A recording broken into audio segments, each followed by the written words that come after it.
Praise the lord. Bethesda ministries సమర్పించు సత్యవంతుని స్వరం అనే కార్యక్రమాన్ని వీక్షిస్తున్న ప్రేక్షకులకు ప్రభు అయిన యేసుక్రీస్తు నామంన వందనములు తెలియజేస్తున్నాము.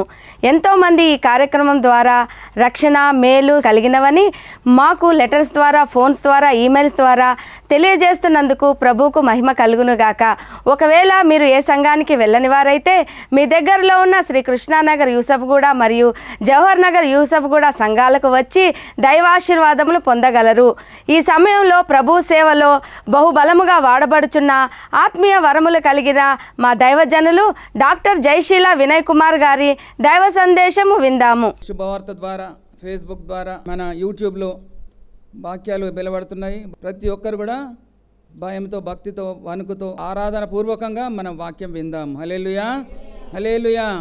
దేవునికి స్తోత్రం. ఈ దిన వాక్యము విద్య పుస్తకములు. చూడండి, యోహాను సువార్త 5వ అధ్యాయం 39వ వచనం. లేఖనముల యందు, లేఖనములు అనంటే వాక్యాలు, లేఖనముల యందు నిత్య జీవము కలదని తలంచుచు వాటిని పరిశోధించుతున్నారు, అవే నన్ను గూర్చి సాక్ష్యం ఇచ్చుతున్నవి. లేఖనములు అనగా దేవుడు ప్రవచనాల ప్రకారం ఆయన వచ్చాడు. లేఖనాల యందు మీకు నిత్య జీవం ఉన్నది అని రాసి పెట్టారు. నిత్య జీవమే నేను అని ప్రభు మాట్లాడుతున్నాడు. ప్రసంగి 12:12 ఇదియుగాక నా కుమారుడా, హితోపదేశములు వినుము.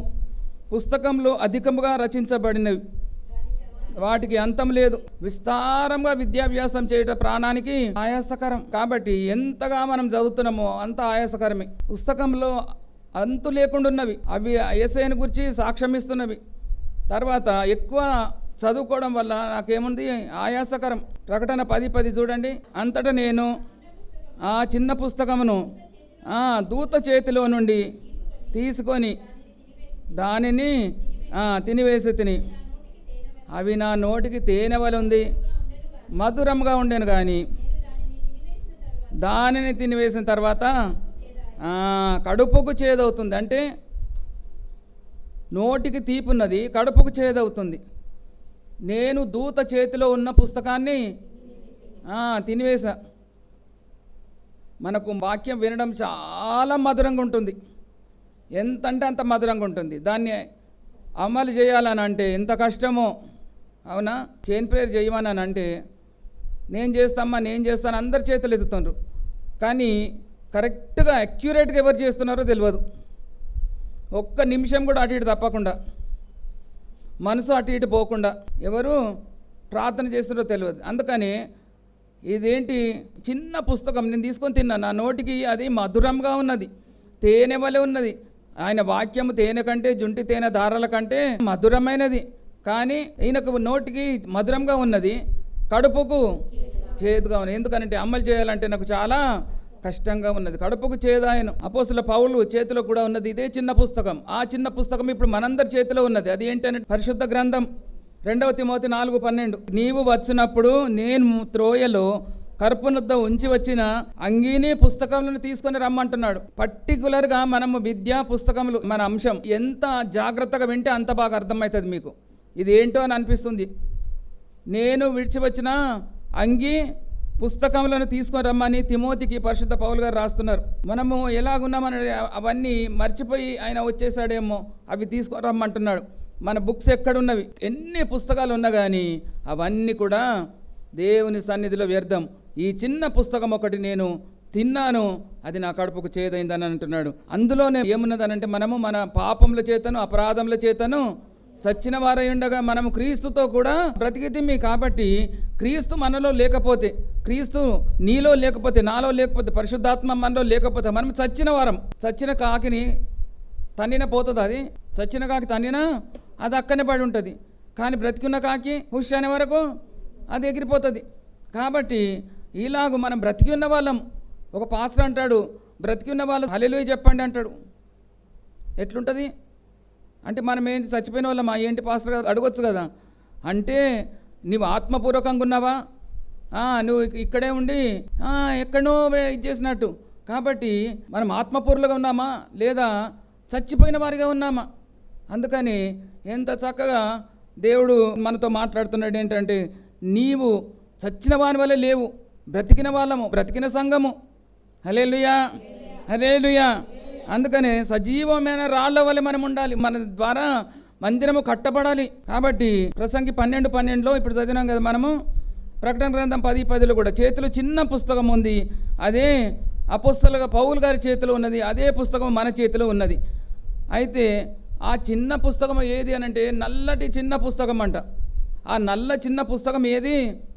అదే పరిశుద్ధ గ్రంథము. అది నల్ల చిన్న పుస్తకమే కానీ అది ప్రపంచం అంతటిని తెల్లగా చేస్తుంది. చప్పలు కూడా స్తోత్రాలు చెల్లిస్తాం. హల్లెలూయా, హల్లెలూయా, గండి హల్లెలూయా. కాబట్టి అపోస్తల కార్యములు 19:19 విద్య ఉన్నది, అతి విద్య ఉన్నది, మాంత్రిక విద్య ఉన్నది, గారడి విద్య ఉన్నది. మాంత్రిక విద్యను అభ్యసించిన వారు అనేకులు తమ పుస్తకంలో తెచ్చి ఈ పుస్తకాలు ఏం పుస్తకాలు కదా, మన పిల్లలు చదివేటి ఏమో మన జ్ఞానం వచ్చే పుస్తకాలు మన పిల్లలు చదివేటి. కానీ వీళ్ళు మాంత్రికులు కాబట్టి అందరి ఎదుట వాటిని కాల్చివేసిరి. వారు లెక్క చూడగా వాటి వేల ఎంతనంట 50,000 వెండి రూకల ఆయను. చూసారా? కానీ ఆ చిన్న పుస్తకాన్ని మనం పాటిస్తే అన్నిటికంటే అది ఖరీదైంది. హల్లెలూయా, అన్నిటికంటే అది ఖరీదైంది. కాబట్టి మొదట మనము దాన్ని పాటించాలి, తర్వాత చాటించాలి. మొట్టమొదలు ఏం చేయాలి? దాన్ని పాటించాలి, తర్వాత దాన్ని చాటించాలి. వాక్యం ఎక్కడ ఉండాలి? హృదయంలో ఉండాలి. ప్రార్థన ఎక్కడ ఉండాలి? గదిలో ఉండాలి. సాక్ష్యం ఎక్కడ ఉండాలి? వీధిలో ఉండాలి. హల్లెలూయా, హల్లెలూయా. వాక్యం ఎక్కడ ఉండాలి? హృదయంలో, మదిలో ఉండాలి వాక్యం. ప్రార్థన గదిలో ఉండాలి, సాక్ష్యము వీధిలో ఉండాలి. కాబట్టి ప్రపంచంలో ఎంతోమంది గురువులు ఉన్నారు. కానీ మీరందరూ కూడా గురువులని పిలువబడొద్దు, మీరు బోధకులని పిలువబడొద్దని అంటున్నాడు ఇక్కడ యేసుప్రభువే.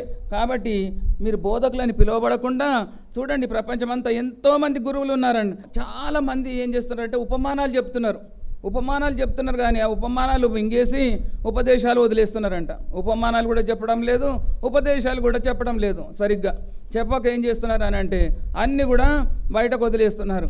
అయితే ఏదో నాకు వచ్చింది ఏదో నేను చెప్తున్నాను, నువ్వు వినకపో, నాకు టైం ఇచ్చారు, ఆ టైం వరకు నేను చెప్తా అని చాలామంది ఉన్నారు. కానీ అలాంటి వారిగా కాకుండా విద్య నువ్వు ఎలాగో నేర్చుకున్నావు, ఎంత కట్టుదిట్టంగా నేర్చుకున్నావు. ఇప్పుడు పిల్లలందరూ ఎగ్జామ్స్ రాయబోతున్నారు. ఎట్లా చదువుతున్నారు వాళ్ళు, ఎంతగా ఇది చేస్తున్నారు కదా. ఏ చిన్న తప్పు పైన ఎన్నో మార్కులు తక్కువైతాయి. సామెతలు 16:21 చూడండి. జ్ఞాన హృదయుడు వివేకి అనబడునంట. చూసారా? వాని జ్ఞానంతోని వాడు ఎన్ని కోట్లు సంపాదిస్తుంటాడు. జ్ఞాన హృదయుడు వివేకి అనబడును, రుచిగా మాటలు పలుకుట వలన విద్య ఎక్కువగునంట. ఎక్కువ విద్య ఇది. 1980 సంవత్సరంలోనంట సెల్ ఫోన్లు రాకంటే ముందు మా పిల్లలందరూ బాగున్నారండి. సెల్ ఫోన్ వచ్చిన తర్వాత మా పిల్ల బాగున్నదని చెప్పేవాళ్ళు ఎవరు లేరంట. అంతకుముందు అందరు కూడా వాక్యం చదువుకోవాలా, ప్రార్థన చేసుకోవాలా, తలగడ దగ్గర వాక్యం పెట్టుకోవాలా. ఎవరైనా బాగలేరని అంటే పేషెంట్ల దగ్గరికి తప్పకుండా బైబిల్ ఉంటుంది. తప్పకుండా ఎందుకు? ఆమెకు రోగం వచ్చింది కాబట్టి, ఆయనకు రోగం వచ్చింది కాబట్టి, జ్వరం వచ్చింది కాబట్టి, బాగలేడు కాబట్టి ఏమున్నది? బైబిల్ ఉన్నది. కానీ మామూలుగా ఉన్నప్పుడు ఏంటి? ఆ బైబిల్ తీసుకొచ్చి ఇక్కడనే పడేసిపోతారు. ఎంత స్టైల్గా వెళ్తారో. మళ్ళీ నేను అవన్నీ తీసి నేను అక్కడిక్కడ దాచి పెడతా. ప్రతి వారం నేను చేసే పని ఇది. వాళ్ళు ఇక్కడ పెడతారు, నేను ఎక్కడ పెట్టేస్తాను. ఎందుకంటే నువ్వు బైబిల్, నీ వాక్యం నువ్వు మోయాలి. హల్లెలూయా, నీ వాక్యం నువ్వు మోయాలి. కాబట్టి తప్పకుండా దేవుని సన్నిధిలో మనము ఆయన వాక్యాన్ని, ఆయనను మోయాలి. కాబట్టి ఆయనను మోసి ఒకరికి సాక్ష్యం చెప్తేవంటే అక్కడ యేసుప్రభుని కన్నట్టే. కాబట్టి ఇప్పుడు చూడండి, ఇక్కడ విద్యలు చాలా ఉన్నాయి. అయితే ఎన్ని విద్యలు చెప్తున్నా నేను? ఒకటేమో విద్య, రెండవది అధిక విద్య, మూడవది మాంత్రిక విద్య. అపోస్తల కార్యములు 24:24 చూడండి. పౌలా నీవు వెర్రివాడవు, అతి విద్య వలన నీకు పిచ్చి పట్టిందని ఉన్నది. పౌలా నీవు వెర్రివాడవు. ఆయన సన్హెద్రిన్ సభలో ఉన్నాడు. సన్హెద్రిన్ సభలో ఉన్నప్పుడు ఆయన కలిగిన దర్శనాన్ని వాళ్ళందరికీ చెప్తే వాళ్ళు ఏమంటున్నారంటే, ఫేలిక్స్ అంటున్నాడు, పౌలా నీకు అతి విద్య వలన పిచ్చి పట్టిందంట. మనం చాలాసార్లు అంటాం, చాలా ఎక్కువ చదువుకున్న వాళ్ళను ఏమంటామంటే చాలా చదువుకున్నాడు కదా అందుకని కొద్దిగా పిచ్చి ఉన్నది ఈయనకని. విద్య, అతి విద్య, గారడి విద్య, ఇంకా మాంత్రిక విద్య, ఇవన్నీ విద్యలు ఉన్నప్పుడు చూడండి ఇక్కడ. అయితే పరిశుద్ధ పౌలు గారు అంటే చాలా చదువుకున్నాడంట. ఆయన చదువుకుండా కాకుండా ఆయనకు అప్పుడే ఆ కాలం అప్పుడు 3 యూనివర్సిటీలు ఉండేనంట. ఒకటి యెరూషలేంలో, ఒకటి ఏథెన్స్లో, ఒకటి తార్సులో. తార్సులో ఉన్నది, ఏథెన్స్లో ఉన్నది, యెరూషలేంలో. తార్సు వాడైన పౌలని, ఎందుకంటే తార్సులో ఆయన యూనివర్సిటీ చదివాడంట. కాబట్టి ఈయన అతి విద్య వల్ల ఆయనకు పిచ్చి పట్టిందని ఫేలిక్స్ అంటున్నాడు. అయితే ఇంకా ఏ మిషన్ ఉన్నదని అంటే ఆయన ఆయన దగ్గర డేరాలు కుట్టే విద్య ఉన్నదంట. డేరాలు కుట్టి ఆయన సేవ చేశాడంటండి. బైబిల్లో తబిత చిన్న కుట్టి ఆమె ధర్మకార్యాలు చేసింది, ఆమె సత్క్రియలు చేసింది. ఎంత చిన్న వాళ్ళని దేవుడు తీసుకున్నాడు చూడండి. చిన్న సూదితోనే ఆమె మంచి మంచి పనులు చేసి మంచి అంగీలు కుట్టి విధవరాళ్ళకి ఇచ్చేది, చిన్నపిల్లలకి ఇచ్చేది. ఆమె ధర్మకార్యాలు చేసింది, ఆమె సత్క్రియలు చేసింది. కాబట్టి ఆమె చావకుండా మేడగదిలో ఆమె శవాన్ని పెట్టారు. హల్లెలూయా. ఇక్కడ పరిశుద్ధ పౌలు గారు కూడా ఎవరి మీద నేను భారంగా ఉండకుండా నేనేం చేస్తున్నానంటే డేరాలు కుట్టేటి, అందుకని అక్కడ అంగి ఉన్నది, తర్వాత నా పుస్తకంలో ఉన్నవి. డేరాలు కుట్టే పని అంటే చాలా బిజీ ఉంటారంట వాళ్ళు, అందుకని ఆ పని చేస్తూ ఈయన సేవ చేశాడంట. అందుకని ఎవరి ఆస్తి కూడా నాకొద్దు, నా పని నేను చేసుకొని నేను దేవుని సేవ చేస్తానని. దానియేలు గ్రంథం 1వ అధ్యాయం 20వ వచనం. ఇంకో విద్య, రాజు వీరి యొద్ద విచారణ చేయగా జ్ఞాన వివేకముల సంబంధమైన ప్రతి విషయంలో వీరు తన రాజ్యమందంతట నుండి శకునగాండ్ర కంటేను గారడీ విద్య గల వారందరికంటేను. చూసారా, శకునగాండ్రు గారడి విద్య, అతి విద్య, మాంత్రిక విద్య, ఇప్పుడు గారడి విద్య వచ్చింది. మనకు గవర్నమెంట్ ఉద్యోగం రావాలని అంటే ఎవరైనా ఇన్ఫ్లుయెన్స్ కావాలని, నేను మినిస్టర్ కొడుకునని, లేదంటే నేను కలెక్టర్ కొడుకునని అట్లానంటే గవర్నమెంట్ జాబ్ వస్తుందా? హల్లెలూయా. ఎవరికి అయినా కానీ ఏం కావాలా? సర్టిఫికెట్స్ ఉండాలి. గవర్నమెంట్ సర్టిఫికెట్ కదా, గవర్నమెంట్ జాబ్ కావాలంటే మనకు చదువుకున్న సర్టిఫికెట్స్ ఉండాలి. ఆ సర్టిఫికెట్ కావాలని చెప్పేసి ఇక్కడ ఏం చేస్తున్నారు, ఆ అర్హత ఉంటేనే వాళ్ళకు గవర్నమెంట్ జాబ్ ఇస్తున్నారు. కానీ ఇక్కడ చూడండి, అపోస్తల కార్యములు చాలా ఇంపార్టెంట్. 4వ అధ్యాయం 13వ వచనం. ఇన్ని విద్యలు మనం చూసాము, వీరు విద్య లేని పామర్లు అని గ్రహించి చూసారా, యేసు ప్రభు పిలిచి విద్య లేని వారిని పిలిచి వారికి జాబ్ ఇస్తున్నాడు. మనకు ఒక జాబ్ రావాలని అంటే మనకు అందరికి కూడా ఏం కావాలి? డిగ్రీలు కావాలి, మనందరికి కూడా సర్టిఫికెట్ కావాలి. మన విద్యార్హత చూసి మనకు జాబ్స్ ఇస్తున్నారు. కానీ యేసయ్య దగ్గరికి వస్తే ఆయన ఏం చేస్తున్నాడు? అందరేను పేతురును, యాకోబును, యోహాను అందరి పిలిస్తే వాళ్ళు వలలు బాగు చేసుకునే వాళ్ళు. పేతురు, యోహాను వారి ధైర్యం చూసి వీరు విద్య లేని పామర్లని ఆశ్చర్యపడారంట. దేవుని దగ్గర విద్య లేకున్నా కానీ ఆయన పిలిచి ఆయన ఉద్యోగం ఇస్తున్నాడు. ఏ ఉద్యోగం మీరు చూడండి, సంఖ్యాకాండం 24:16. ఆయన విద్య నేర్పుతున్నాడు. ఏ విద్య నేర్పుతున్నాడు చూడండి, మహోన్నతుని విద్య నేర్పుతున్నాడు ఈయన. లోక సంబంధంగా మనకేం కావాలి? గ్రాడ్యుయేషన్ కావాలి, పోస్ట్ గ్రాడ్యుయేషన్ కావాలి, డాక్టరేట్ కావాలి, అయితేనే మనకు జాబ్ వస్తుంది. కానీ యేసయ్య పిలిచి ఏం చేస్తున్నాడు? విద్య లేని పామరులను పిలుస్తున్నాడు, మహోన్నతమైన విద్య నేర్పుతున్నాడు. చప్పలు కొడదాం హల్లెలూయా, గట్టిగా హల్లెలూయా, హల్లెలూయా, హల్లెలూయా. విద్య లేని పామరులను పిలిచి ఏం చేస్తున్నాడు? మహోన్నతమైన విద్య నేర్పుతున్నాడు. మహోన్నతమైన విద్య నేర్పి వారికి యాజక ఉద్యోగం ఇస్తున్నాడు. అందరికంటే అత్యధికమైన గౌరవనీయమైన ఉద్యోగం ఆయన ఇస్తున్నాడు. యేసు ప్రభు యాజకత్వాన్ని ఇస్తున్నాడు. ఏ డిగ్రీలు అక్కర్లేదు, ఏది అక్కర్లేదు. కొండ మీదున్న పట్టణము మరుగై ఉండనేరదు. హల్లెలూయా. చప్పలు కూడా స్తోత్రం చెల్లిస్తాం. హల్లెలూయా, హల్లెలూయా. విద్య లేని పామర్లను పిలిచి ఆయన ఏం చేస్తున్నాడు? మహోన్నతమైన విద్య నేర్పుతున్నాడు. ఆ నేర్పడమే కాకుండా యాజకత్వపు ఉద్యోగం ఇస్తున్నాడు ఆయన. ఎంత గొప్ప దేవుడు చూడండి. తర్వాత పరీక్షలు రాసిన వాళ్ళందరూ పాస్ అవుతారా? పరీక్షలు రాసిన వాళ్ళందరూ పాస్ అవ్వరు. గుడికి వచ్చిన వాళ్ళందరూ కూడా పరలోక రాజ్యం చేరరు. అంతేనా? గుడికి వస్తున్నాం కదా పరలోక రాజ్యం చేరుతామని కాదు. కాబట్టి గుడికి వచ్చిన వాళ్ళలో పరిశుద్ధులు ఎవరు, ఆయనకు ఇష్టలు ఎవరు, పవిత్రులు ఎవరు, వారే దేవుని చేత ఎత్తబడతారు. భార్య దొరికిన వారికి ఆమె చదువుతుంది, టీచర్ అంట ఆమె. మళ్ళీ ఆమె టీచర్ అయి ఉండి భార్య దొరికిన వారికి మేకు దొరికిందంట అని చదివేవారికి ఆమె అన్నదంటే, ఎందుకమ్మా అని బట్ట చదువుతున్నావు అంటే, అయ్యా నేను నా అద్దాలు మరిసి వచ్చినా, నేను ఎండద్దాలు వేసుకొచ్చిన, సోకద్దాలు అంట, అవి కూలింగ్ గ్లాసెస్ వేసుకొచ్చిందంట, అందుకని కనబడతలేదు. ఆమె అట్లా చదివింది. మనము ఎక్కడ ఏది వేయాలో, ఎక్కడికి ఏది వేసుకొని పోవాలో అది నేర్చుకోవాలి. మొదలు మేము బాప్తిజం తీసుకున్నప్పుడు నువ్వా నేను అని చదువుతుంటే, బైబిల్ చదవాలంటే ఆమె చదవకంటే ముందు నేను చదువుతాను. అలాంటి పోటీలు ఉండే మాకు. ఎవరిని కూడా దేవుడు విడిచిపెట్టలేదు, అందరిని అగ్రస్థానాల్లో ఉంచండి దేవుడు. చప్పలు కూడా స్తోత్రాలు చెల్లిస్తాం. హల్లెలూయా, హల్లెలూయా, హల్లెలూయా. అందుకని ప్రభు ఏమంటున్నాడు అని అంటే, ఎలాగనంటే నువ్వు ఎంత ఇంట్రెస్ట్గా నువ్వు నా దగ్గరికి వస్తావో అంతగా నేను. 10 మంది కుష్ఠరోగులు వచ్చారు, అందరు బాగయ్యారా? అందరు బాగాలేదా? 10 మంది కుష్ఠరోగులు ఎంతమంది బాగయ్యారు? 10 మంది బాగయ్యారు. ఎంతమంది వచ్చారు? ఒక్కడే వచ్చాడు. 9 మంది అలాగూ లోకంలోకి వెళ్ళిపోయారు. అట్లాగూ దేవుని దగ్గరికి వచ్చిన వాళ్ళు ఎంతమంది ఉన్నారు? లోకంలో చూస్తే ఎంతమంది ఉన్నారు? హల్లెలూయా, గట్టిగా హల్లెలూయా. అందుకని దేవుడు ఏం చేస్తున్నాడంటే నీ కొరకు ఉద్యోగం దాచిపెడుతున్నాడు, నీ కొరకు అది కూడా అగ్రస్థానంలో ఉంచుతున్నాడు నిన్ను. దేవుడు అంట యాజకుడిని విడిచిపెట్టి ఒక్క అడుగు ముందుకేసి రాడంట. యాజకుడు ఏది చెప్తాడో దాన్ని ఆమేనని చెప్పేసి దాన్ని నెరవేరుస్తాడంట దేవుడు. హల్లెలూయా. హన్న ఎలాగ ప్రార్థన చేస్తుంది? మత్తురాలవై ఉన్నవా అని అడుగుతున్నాడు ఏలి. నువ్వు ఎంతసేపు ప్రార్థన చేస్తావమ్మా, ఇంకా నీ మత్తు దిగలేదా అని. కానీ ఆమె ఏమంటుంది? అయ్యా నా మనసంతా కుమ్మరించుకుంటున్నాను అనే వరకు. అప్పుడు ఏమంటున్నాడు? ఏలి అంటున్నాడు, దేవుడు అనట్లేదు వచ్చే సంవత్సరానికి నువ్వు కుమారుని కంటావని. అప్పుడు దేవుడు ఆమేనన్నాడు. హల్లెలూయా. అప్పుడు దేవుడు ఆమేనన్నాడు. దేవుడు ఏం చేస్తున్నాడు?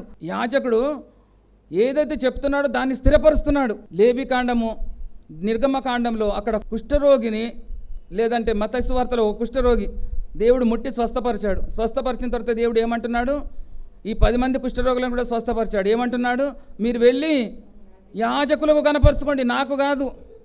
యాజకులను హెచ్చిస్తున్నాడు ఆయన. మీరు వెళ్ళి యాజకులకు కనపరుచుకొని ఆయన మోషే నియమించిన కానుక ఆయనకు సమర్పించు. ఆయన కూడా మానవుడై ఉన్నాడు, ఆయన కూడా డబ్బులు అవసరం కదా. ప్రభుత్వం పన్ను కట్టాలని అంటే అప్పుడు సీమోన్తో ఏమంటున్నాడు? సీమోనా, అందరు ఏమనుకుంటున్నారు, ఎవరు కట్టాలని అంటే కదా గవర్నమెంట్కి అందరు వీళ్ళు కట్టాలంటే, సరే వాళ్ళకి ఎందుకు అభ్యంతరకారంగా ఉందాము, నువ్వు వెళ్ళు. సముద్రానికి వెళ్తే ఒక చేప ఉంటుంది, దాని నోట్లో శకలు ఉంటుంది, నీ కొరకు నా కొరకు అరశకలు నువ్వు కట్టుమంటున్నాడు. ఈయనకు డబ్బులు అవసరము, కానీ ఏమంటున్నాడు? యాజకునికి నువ్వు కనపరుచుకో, మోషే నియమించిన కానుక నువ్వు చెల్లించంటున్నాడు.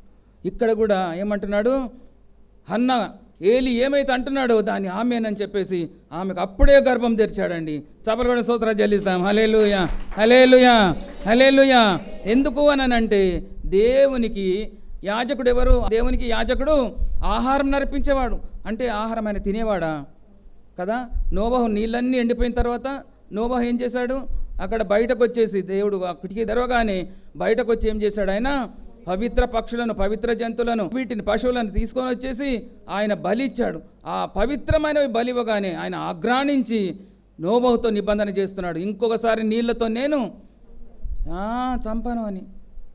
చూసారా? అలాగూ నిబంధన చేస్తున్నాడు. కాబట్టి దేవునికి బలి అర్పించడం అని అంటే దేవునికి ఆహారం అర్పించేవాడు. దేవుడు తృప్తి పొందుతున్నాడు, సంతోషపడుతున్నాడు, వాళ్ళ పాపములు క్షమిస్తున్నాడు. హల్లెలూయా. అందుకని అప్పుడు యూదులు, ఇశ్రాయేలీలు, లేవీలు వీళ్ళు దేవునికి ఆహారం అర్పించేవాళ్ళు. ఇప్పుడు మనము ఈనాటి క్రైస్తవులను దేవునికి ఆహారం అర్పిస్తున్నాం. హల్లెలూయా. ఎలాగూ మనం ప్రార్థన చేసిన కొద్దీ, మనం ధూపం వేసిన కొద్దీ అది దేవుని సన్నిధికి చేరుతుంది. ఆయన ఆగ్రహిస్తున్నాడు, ఆయన సంతోషపడుతున్నాడు, అప్పుడు నీకు ఆశీర్వాదాలు వస్తున్నాయి. హల్లెలూయా, హల్లెలూయా. అందుకని ఇంకెంతమందిని దేవుడు ఇచ్చేసుకున్నాడు చూడండి. 1 కొరింథీ 1:26. జ్ఞానులను సిగ్గుపరచడానికి లోకంలో ఉన్న వెర్రివారిని ఆయన ఏర్పాటు చేసుకున్నాడు, బలహీనులను ఆయన ఏర్పాటు చేసుకున్నాడు. చూడండి, వెర్రివారిని బలహీనులను ఆయన ఏర్పాటు చేసుకున్నాడు, యాజక ఉద్యోగం ఇచ్చాడు. ఇంకా ఏం చేస్తున్నాడు అని అంటే అపొస్తల కార్యములు 17:6 చదివితే, భూలోకంను తలక్రిందులు చేయవారు ఇక్కడికి కూడా వచ్చి ఉన్నారు. భూలోకాన్ని తలక్రిందులు చేస్తున్నారంట వాళ్ళు. దేవుని శక్తి, దేవుని యొక్క మహిమ, దేవుని యొక్క ప్రభావం వాళ్ళలో ఉన్నది. కాబట్టి ఒక లీడర్ వస్తాడండి, ప్రైమ్ మినిస్టర్ వస్తాడు, సీఎం వస్తాడు, గవర్నర్ వస్తారు, వచ్చేసి వాళ్ళు చేతులు పెట్టి ప్రార్థన చేస్తారు ఎవరి మీదనన్నా. కానీ ఎవరు చేస్తారు? రాజులను అభిషేకించేవారు పాస్టర్లు, యాజకులు. హల్లెలూయా. రాజులను, గొప్ప గొప్ప వారిని, పెద్ద పెద్ద వారిని, వారిని దీవిస్తున్నాడు యాజకుడు. అందుకనే సమూయేలు వస్తుంటే ఊరూరంతా కూడా భయపడ్డారంట. భయపడి సమాధానంగా వస్తున్నావా అని. సమూయేలు వస్తుంటే అట్లా గడగడ వణికిండ్రంట. ఇప్పుడు పాస్టర్ వస్తున్నాడు అంటే తలుపులు తాళాలు వేసుకొని వెళ్ళిపోతున్నారు, పారిపోతున్నారు. మరి అందుకనే మనకు ఆశీర్వాదాలు లేవు. ఇలాగూ ఇప్పుడు పాస్టర్ వస్తున్నాడు, సేవకుడు వస్తున్నాడు అంటే అందరు తాళాలు వేసుకొని వెళ్ళిపోతున్నారు. దేవుని నామానికి అవమానం. నువ్వు గిన్నెడు చన్నీళ్ళు ఇస్తే దాని ప్రతిఫలం పోగొట్టుకోరు. ఎవడైనా గిన్నెడు చన్నీళ్ళు ఇస్తే దాని ప్రతిఫలము పోగొట్టుకోరు. హల్లెలూయా, గట్టిగా హల్లెలూయా.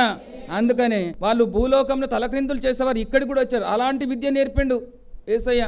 ఇంకా ఏ విద్య నేర్పిండనంటే ఇర్మియా గ్రంథం 9:20, మీ కుమార్తెలకు రోదన చేయి విద్య నేర్పుడి, ఒక్కరికొకరు అంగలార్పు విద్య నేర్పుడి, కన్నీటి ప్రార్థన, రోదన విద్య అలాగూ నేర్పండి. నేర్పితే దేవుడు నీ కన్నీరు చూసి నీకు ఆన్ ద స్పాట్ నీకు కావాల్సింది ఇచ్చేస్తాడు. అందుకని ఇక్కడ కుమార్తెలకి ఏంటి? అంగలార్పు విద్య నేర్పండి, రోదన విద్య నేర్పండి. మనమేం విద్య నేర్పుతున్నాము? నువ్వు డాక్టర్గా, నువ్వు ఇంజనీరుగా, నువ్వు కలెక్టర్గా, నువ్వు గ్రూప్స్ రాసినవా, నువ్వు మెయిన్స్ రాసినవా, ఏం రాస్తున్నారు, ఏమేమో అని అంటున్నారు వీళ్ళు. నీట్ రాస్తున్నావా, ఇది రాస్తున్నావా, అది రాస్తున్నావా, అన్నీ మనం ఏం చేస్తున్నాం? లోక సంబంధంగా ఎంత చదివినా చదువు ఉన్నది, విద్య ఇంకా ఎక్కువగా ఉన్నది కానీ ఎంత చదివినా దానికి మనకు ఆయాసమే. కాబట్టి ఆయాసపడే బదులు నా దేవుని దగ్గరికి వస్తే, నువ్వెంత చదివినా నా దేవుని దగ్గరికి వస్తే అది ఆశీర్వాదకరమైంది, అది అభిషేకించబడింది. హల్లెలూయా. మరి ఇంకా ఏమంటున్నాడు ఆయన? మహోన్నతమైన విద్య నేర్పుతున్నాడు, యాజకత్వం డ్యూటీ ఇస్తున్నాడు. ఆ డ్యూటీ ఇవ్వడమే కాకుండా ఇంకా ఏమి నేర్పిమంటున్నాడు? మీ పిల్లలకు అంగలార్ప విద్య, రోదన ధ్వని నేర్పండి అని.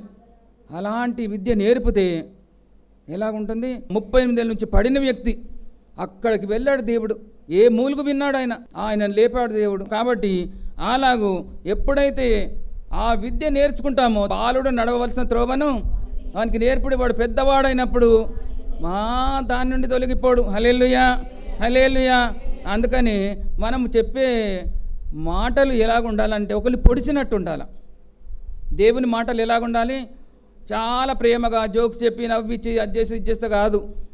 ఎలాగనంటే నీ మనసులో నువ్వు నొప్పి కలగాలి, నీకు నొప్పి కలిగి నువ్వు మారాలి. అపోస్తల కార్యం 2వ అధ్యాయంలో అంటాడు, వారు వాక్యం చేత పొడవబడిన వారై. అందుకనే మేము మెప్పించే మాటలు కాదు చెప్పేది, నొప్పించే మాటలు చెప్తున్నాం. ఏ మాటలమ్మా? నొప్పించే మాటలు, మెప్పించే మాటలు కాదు. అందుకని పరమగీతంలో అంటాడు, నన్ను ఆకర్షించ నోటి ముద్దుల చేత ఆయన నా దగ్గరికి వస్తున్నాడు.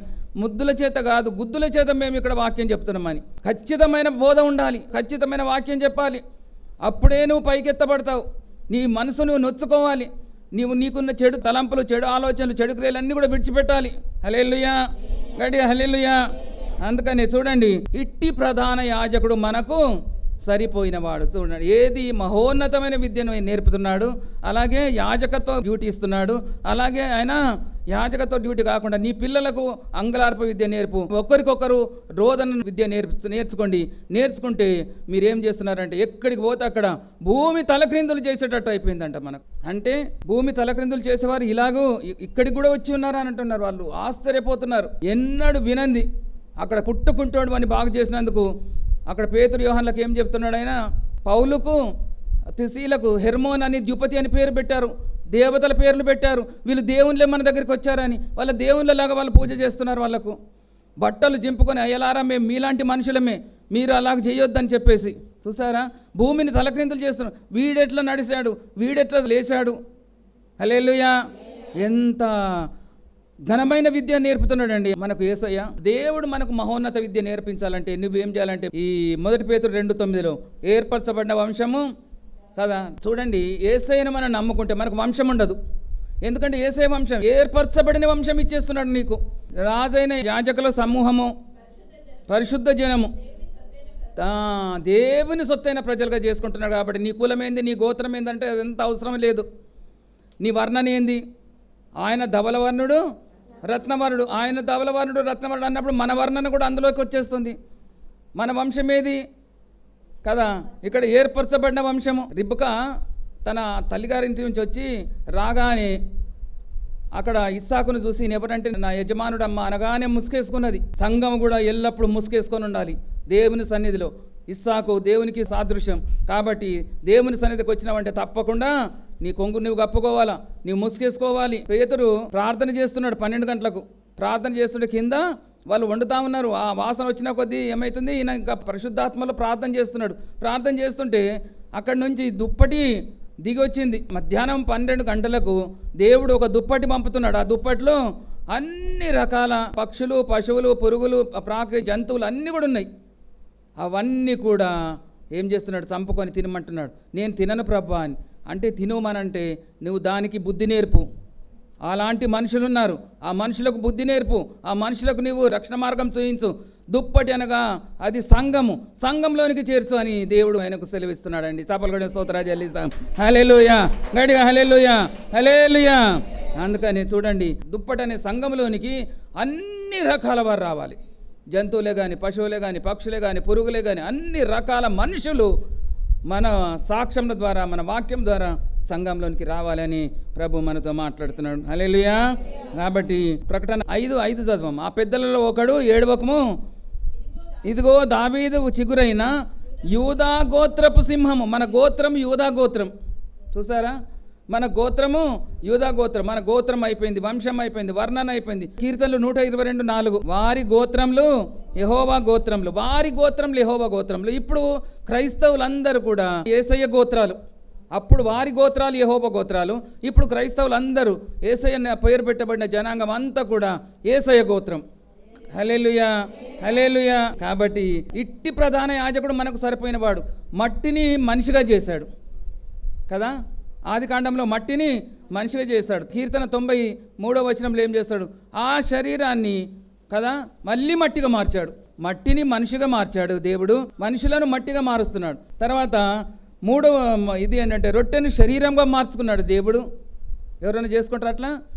రొట్టెను తన శరీరంగా మార్చుకున్నాడు దేవుడు. ఇంకా కానా బిందులో నీళ్లను ద్రాక్షరసంగా మార్చాడు. తర్వాత ఇశ్రాయేల్ కానాన్ యాత్రలో మారాను మధురంగా మార్చాడు. తర్వాత సౌలును పౌలుగా మార్చాడు. ఇంకా దేవుడు మన దీన శరీరమును తన మహిమ శరీరానికి మార్చుకోవడానికి సమస్తము తనకు లోపరుచుకున్నాడండి. ఇట్టి ప్రధాన యాజకుడు మనకు సరిపోయినవాడు. ఇట్టి ప్రధాన యాజకుడు ఆయన దగ్గరికి వచ్చి మనం నేర్చుకుందాం. మీరు బోధకులని పిలువబడవద్దు, బోధకుడు ఒక్కడే మీకు, ఆయననే యేసుక్రీస్తు ప్రభు. ఆయన దగ్గరికి వచ్చి నేర్చుకుందాం. ఆయననే మనకు ఏమి ఇస్తున్నాడు? మహోన్నత విద్య నేర్పుతున్నాడు. ఆయననే మనకు యాజకత్వం ఇస్తున్నాడు. ఆయననే మనకు అంగలార్ప విద్య నేర్పుతున్నాడు. ఆయనే మనకు రోదన ధ్వని నేర్పుతున్నాడు. విద్య కానీ, అతి విద్య కానీ, గారడి విద్య కానీ, మాంత్రిక విద్య కానీ, ఇంకా ఏమేమి విద్యలు ఉన్నాయో అవన్నీ కూడా కాల్చివేశారంట అండి. హల్లెలూయా. అవన్నీ కాల్చివేశారు. ఈ విద్యలన్నీ కూడా దేవుడు మనకు నేర్పించి లోకానికి శ్రేయోభిలాషులుగా దేవుడు మనల్ని చేశాడు. మనము లోకానికి మేలు చేసేవారంగా మనం ఉన్నాం. కాబట్టి దేవుడు చెప్పిన ఆ విద్యను నేర్చుకొని దేవునికి మహిమకరంగా మనం జీవిస్తాం. దేవుడి వాక్యాన్ని దీవించునుగాక. ఆమేన్. శుద్రమ్మ పరలోకపు తండ్రి, మీ పాదం లెక్కలేనని స్తోత్రాలు వందనాలు. వాక్యం ద్వారా మీరు మహిమ పొందుకున్నారు దేవా. వాక్యం మీది ప్రభా. నేను ఎంతో బలహీనంగా ఉన్నా, నన్ను మీరు బలపరిచారు, స్థిరపరిచారు ప్రభా. నాలో ఉండి మీరు మాట్లాడిన దేవా, మీకే స్తోత్రాలు వందనాలు. నిజమే తండ్రి, ఈ లోకంలో ప్రభా ఎన్నో విద్యలు ఉన్నాయని, ఎన్నో పుస్తకములు ఉన్నాయని మేము నేర్చుకున్నాం. కానీ మీది ఒకే ఒక విద్య ప్రభా. మీరు ప్రభా విద్య లేని పామరాన్ని పిలుచుకున్నారు. మహోన్నతమైన విద్యను మీరు నేర్పించారు తండ్రి. అయా అంగలార్ప విద్యను, రోధించే విద్యను మీరు నేర్పించారు. కొండ మీద పట్టం మరుగై ఉండనేరదు అన్నట్టు దేవా, మేము ఎక్కడున్నా కానీ ప్రభా, మేము ప్రభా మీ కొరకు మేము జీవిస్తున్నాం. కాబట్టి అందరూ మా దగ్గరికి వస్తున్నారు తండ్రి. రాజులు, యాజకులు, అధికారులు, పెద్దలు ప్రభా అందరూ వచ్చి మాతో ప్రార్థన చేయించుకుంటున్నారు. అయా మిమ్మల్ని బట్టి మమ్మల్ని హెచ్చిస్తున్నారు దేవా. మీకే స్తోత్రాలు వందనాలు. మాతో మాట్లాడినందుకు మీకే స్తుతులు వందనాలు. ప్రతి ఒక్కరి వాక్యాన్ని ప్రభా తమ అయా హృదయమైన పలక మీద రాసుకొని దాని ప్రకారం జీవించే బిడ్డలుగా మమ్మల్ని వాడుకునండి తండ్రి. ప్రతి బిడ్డను పేరు పేరు వరుసను ఆశీర్వదించడం దీవించమని, మీరొక్కరి మహిమాగంత ప్రభావాలు పొందుకోమని, నా ప్రార్థన పరిశుద్ధుపల చేసుకుని ప్రతిఫలం దయచమని యేసుక్రీస్తు అతి పరిశుద్ధ నామములో అడిగి వేడుకొంచుచున్నాను తండ్రి. ఆమేన్. యేసు రక్తమే జయం, ప్రభు యేసు నామమే జయం, ప్రభు యేసు రక్తం సంపూర్ణ విజయం కలుగునుగాక. ఆమేన్. అందరికి ప్రైజ్ ది లార్డ్ అండి. Praise the lord. దేవుడు మిమ్మల్ని అందరిని ఆశీర్వదించునుగాక. ఇంతవరకు మీరు విన్న ఈ దైవ సందేశం ద్వారా మీరు ఆత్మీయంగా, భౌతికంగా మేలులు పొందారని ఆశిస్తున్నాము. ఈ కార్యక్రమం ఆగిపోకుండా ఇక మీదట కొనసాగించబడాలని మీ ప్రార్థనలో ఎత్తిపట్టి ప్రార్థించండి. మీకేమైనా ప్రార్థన అవసరతలుంటే మమ్మల్ని సంప్రదించవలసిన మా చిరునామా సత్యవంతుని స్వరము, Bethesda ministries, house number 8-231/A/304, Srikrishnanagar, Yousufguda, Hyderabad. మా సెల్ నెంబర్ 9346902818 మరియు 8919405778 9347583059. సత్యవంతుని స్వరము మానవాళికి వరము, జీవితాలలో వెలుగును నింపే సుమధుర సునాదము.